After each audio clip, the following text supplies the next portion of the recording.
Hey guys, so recently Chella Toys announced the first figure that was going to be in their Uncensored 7-inch indie figure line. If you haven't seen my video talking about the figure line, I will put a link to that in the description below. Yeah, it was last Friday I think it was that they announced it, but unfortunately between prior engagements and me starting a new job, I haven't had any time to sort of talk about it. So I thought I would go ahead and do that now. So basically they have announced that the first figure is going to be Dynamite Kid. Now, I had a feeling it was going to be someone like that. I had a strong feeling it was going to be somebody British, they've been a British company. To be honest, I'm not even remotely surprised that it turned out to be Dynamite Kid.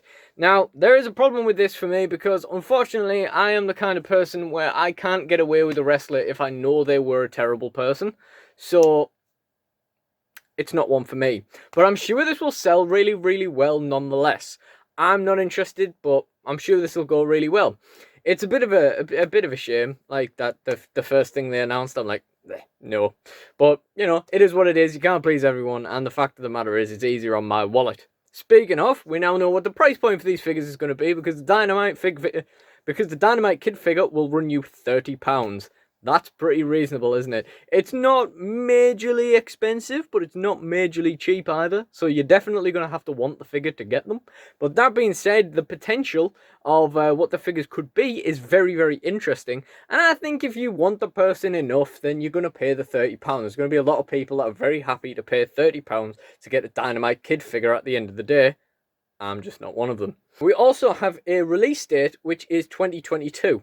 That's a bit of a shame as well, because, you know, it's a bit far on the future, isn't it? But, you know, it's their company. It's what they can do with what they have, I suppose. It's not really up to us to decide, you know, how long it takes them to produce everything at the end of the day. So, while it is a little bit of a shame that it will even take the first figure until 2022 to arrive, you know, at least it's coming out. You know, there's something there.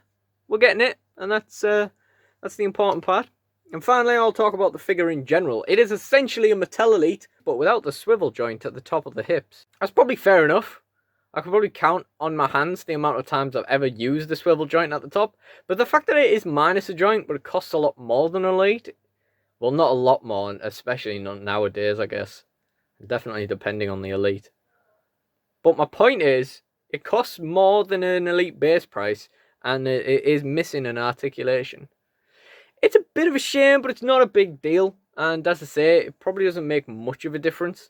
I really don't think I've used a swivel joint on any of my Elites an awful lot. Of course, that could just be because I'm really bad at actually filming animations, right? Haha.